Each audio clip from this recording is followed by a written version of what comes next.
ગીર સોમનાથના ઉનામાં મેઘ તાંડવ, ખત્રીવાડા ગામ સંપર્ક વિહોણું બન્યું છે। બોડી રાતથી ગામમાં ફરતી બે નદીઓના પાણી ફરી વળતા સંપર્ક તૂટી ગયો છે। રૂપેણ અને માલણ નદીના પાણી ફરી વળ્યા છે। ગામના તમામ રોડ રસ્તા પર અવરજવર પણ બંધ થઈ ગઈ છે। સમગ્ર ગામ જાણે બેટમાં ફેરવાઈ ગયું હોય તે પ્રકારની સ્થિતિ। કેટલાક ઘરોમાં પણ જે નદીના પાણી છે તે ઘૂસી આવ્યા છે।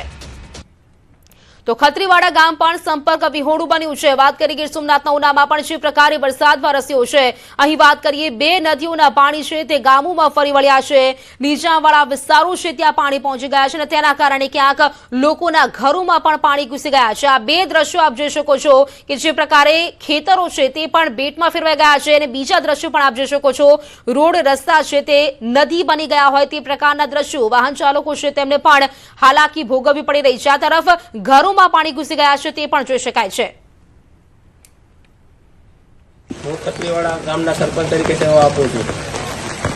ઉપરવાસમાં અતિ ભારે વરસાદને કારણે ખત્રીવાડામાંથી નીકળતી રૂપેણ નદી તથા માલણ નદીમાં ભારે પૂરના કારણે ખત્રીવાડાના પ્લોટ વિસ્તાર તથા નીચાણવાળા વિસ્તારોમાં ઘરોમાં પાણી ઘૂસી ગયેલ છે, જેના કારણે અનાજ તથા ઘર વખરીમાં ભારે નુકસાન થયેલું છે તથા ખત્રીવાડાના આવવા માટે સનકડા તરફથી રસ્તો પણ અત્યારે પાણીમાં ગરકાવ થવાથી રસ્તો બંધ છે, ત્યાંથી પણ આવી શકાય તેમ નથી તથા સોંદડી ખત્રીવાડાનો રસ્તો પુલ ઉપર 5 થી 7 ફૂટ પાણી જવાના કારણે રસ્તો અત્યારે તે પણ બંધ છે, જેના કારણે ત્યાંથી પણ લોકો આવી શકતા નથી।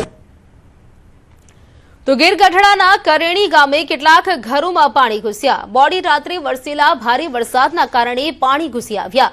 ખેતરો અને ગામના ઉપરવાસનું પાણી નીચાણવાળા વિસ્તારોમાં ઘૂસી આવ્યા હતા।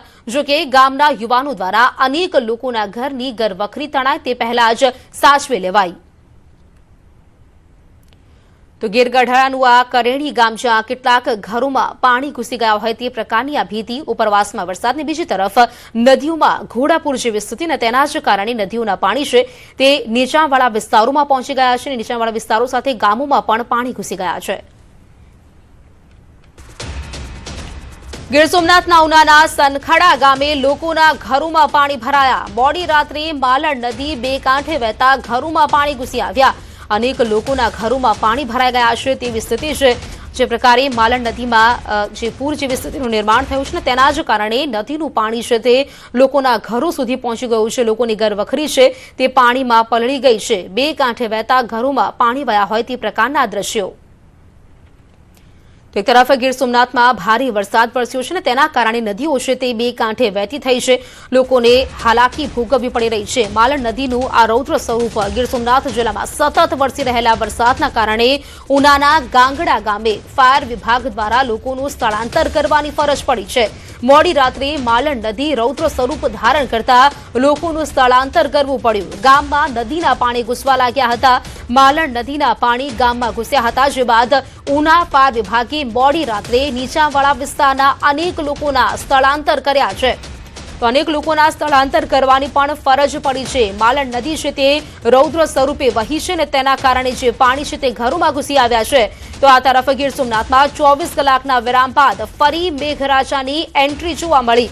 દરિયાકાંઠા બાદ હવે ગીર વિસ્તારમાં એન્ટ્રી કરી છે।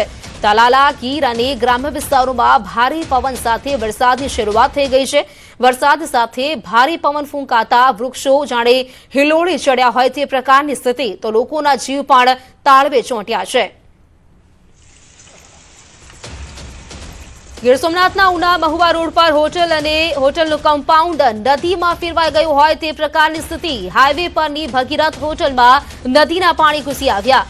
મોડી રાત્રે વરસેલા ભારે વરસાદના કારણે માલણ નદીના પાણી ઘૂસી આવ્યા। કમ્પાઉન્ડ પાણીથી છલોછલ થયું તો હોટલમાં ઘૂંટણ સમા પાણી ભરાઈ ગયા હતા। હોટલ માલિકને મોટું નુકસાન પહોંચ્યું છે। તો ઉનાના મહુવા રોડ પણ પાણી થઈ ગયું છે। ભગીરથ હોટલમાં નદીના પાણી ઘૂસી આવ્યા છે। ગીર સોમનાથની વાત કરીએ તો ગીર સોમનાથમાં નદીઓ બે કાંઠે વહી થઈ છે, તેમાં પણ માલણ નદી રૌદ્ર સ્વરૂપે વહી રહી છે। જાણકારી મેળવીશું સંવાદદાતા દિનેશ પાસેથી। દિનેશ, વાત કરીએ ગીર સોમનાથમાં મેઘરાજા મન મૂકીને વરસી રહ્યા છે, રૌદ્ર સ્વરૂપ જોવા મળ્યું છે, તેના કારણે ક્યાંક નદીઓ બે કાંઠે વહેતી થઈ છે, કેવી સ્થિતિ અત્યારે? જી બિલકુલ, ખાસ કરીને કહી શકાય કે જાણે મેઘરાજાએ ગીર સોમનાથ જિલ્લાને કમલોળવાનું મન બનાવી દીધું હોય તે પ્રકારે પ્રથમ દરિયાકાંઠા વિસ્તારની અંદર એટલે કે વેરાવળ, સૂત્રાપાડા અને કોડીનાર પંથકમાં ધોધમાર વરસાદ વરસ્યો હતો અને અનરાધાર આફતને કારણે અનેક ઘરોની અંદર પાણી ભરાયા હતા. તો હવે જ્યારે મેઘરાજા છે તે ગીર જંગલ અને તેમની આસપાસના જે વિસ્તારો છે, ઉના, ગીર ગઢડા તેમજ ખાંભા સહિતનો જે આ વિસ્તાર છે ત્યાં ગમરોળી રહ્યા છે. અને તેમના કારણે કહી શકાય કે ઉનાના કેટલાક એવા ગામો છે કે જે બેટમાં ફેરવાયા છે, કેટલાક ગામો એવા છે કે જેમના સંપર્ક છે તે પણ તૂટ્યા છે, કારણ કે ચારો તરફથી નદીઓના ધસમસતા પાણીના પ્રવાહ છે તે પસાર થઈ રહ્યા છે. રોડ રસ્તા બંધ થયા છે, લોકોના ઘરોમાં પાણી ઘૂસ્યા છે. કેટલાક ગામો એવા છે કે જ્યાં લોકોનું સ્થળાંતર કરવાની પણ ફરજ પડી હતી. તો હાલમાં પણ જે પ્રમાણે માહિતી પ્રાપ્ત થઈ રહી છે તે પ્રમાણે ઉનાનું જે કહી શકાય કે નાના સમઢિયાળા, મોટા સમઢિયાળા, ગાંગડા, સનખડા સહિતના જે ખત્રીવાડા સહિતના જે આ ગામો છે ત્યાં આગળ ભારે તારાજીના દ્રશ્યો છે તે સામે આવી રહ્યા છે. લોકો છે તે છેલ્લા 12 કલાકથી એટલે કે આખી રાત પાણીની વચ્ચે રહેવા માટે મજબૂર બન્યા છે. તંત્ર પણ ત્યાં પહોંચવા માટે પ્રયાસ કરી રહ્યું છે, પરંતુ રોડ રસ્તા ઉપર પાણી ફરી વળવાને કારણે તંત્ર છે તે પણ પહોંચી શકતું નથી અને લોકો છે તેઓ હાલ મોટી મુશ્કેલીનો સામનો કરી રહ્યા છે. જી દિનેશ, આભાર આપનું જાણકારી આપવા માટે.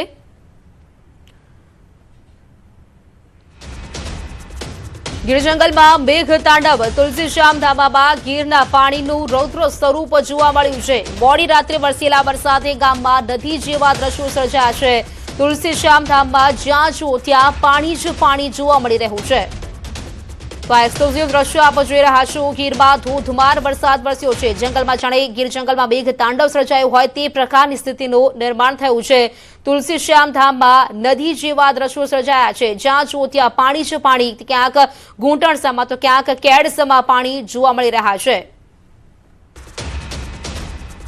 અમરેલી, રાજુલા, જાફરાબાદ, ખાંભા પંથકમાં મુશળધાર વરસાદ. રાજુલાનો ધાતરવડી 2 ડેમ ઓવરફ્લો થયો છે, જેના કારણે 6 જેટલા દરવાજા ખોલવામાં આવ્યા છે. નીચાણવાળા 8 થી વધુ ગામડાઓને એલર્ટ આપવામાં આવ્યું છે. ખાબબાઈ, હિંડોરણાવડ, ભચાવદર, કોવાયા, લોટપુર, ઉચેયા સહિત ગામોને સાવચેત રહેવા માટે સૂચના આપી દેવાઈ છે.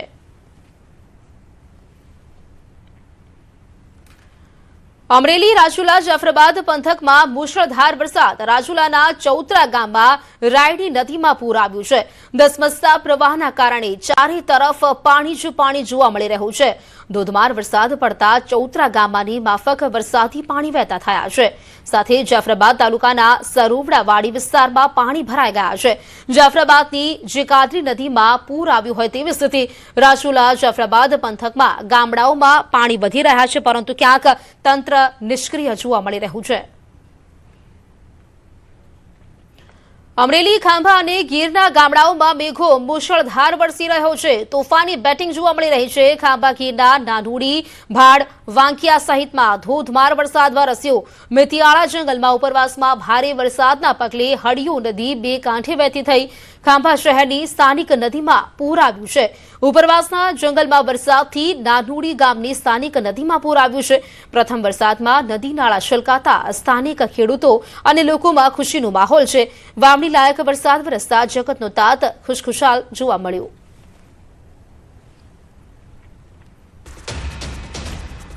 અમરેલી, રાજુલા તાલુકામાં અનરાધાર વરસાદ. ચૌત્રા ગામ નજીક પાણી વધતા 2 બળદ ફસાયા. ગ્રામજનોએ પાણીના પ્રવાહમાંથી હેમખેમ બહાર કાઢ્યા છે.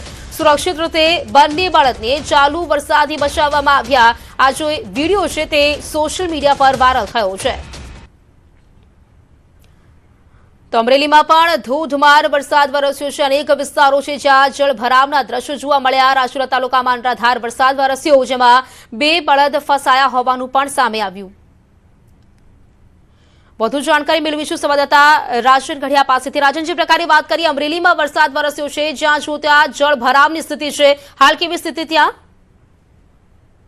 બિલકુલ પ્રીતિ, ગઈકાલે આમ તો રાતથી જ સમગ્ર રાત્રિ દરમિયાન ખાસ કરીને ખાંભા અને રાજુલા પંથકને મેઘો મુશળધાર રીતે વરસ્યો હતો અને તમામ ગામો છે જળબંબાકારની સ્થિતિમાં ફેરવાયા હતા. જોકે સવાર પડતા વરસાદે થોડો વિરામ લીધો અને આ જળ ઉતરી ગયા હતા, પરંતુ હજુ પણ રાજુલામાં વરસાદ વરસી રહ્યો છે. ગઈકાલે જે રીતે રાજુલા અને ખાંભામાં વરસાદ વરસ્યો તેના કારણે એક જ રાત્રિમાં અમરેલી જિલ્લાના 2 ડેમ છે ઓવરફ્લો થયા છે, જેમાં રાજુલાનો ધાતરવડી 2 ડેમ છે તેના 6 દરવાજા ખોલવામાં આવ્યા છે. બીજી તરફ ખાંભાનો રાયડી ડેમ છે તેના 3 દરવાજા ખોલવામાં આવ્યા છે. ગઈકાલે રાત્રે જે રીતે વરસાદ પડ્યો તેના કારણે ખાંભાથી જે નાગેશ્રી તરફ જતો રોડ છે ત્યાં એક ડાયવર્ઝન નું ધોવાણ થયું હોવાનું પણ સામે આવ્યું છે, જેના કારણે વાહન ચાલકો પણ અટવાયા છે. રાત્રિ દરમિયાન સાવરકુંડલા અને ખાંભા વિસ્તારના કેટલાક ગામોમાં પાણી ભરાયાના સમાચારો પણ મળ્યા હતા. પરંતુ જે રીતે માહોલ છે અને હવામાન વિભાગની આગાહી છે તે મુજબ જો હજુ પણ વરસાદ અવિરત વરસે તો સ્થિતિ વણસી શકે છે. પ્રીતિ. બિલકુલ રાજન, આભાર આપનું જાણકારી આપવા માટે.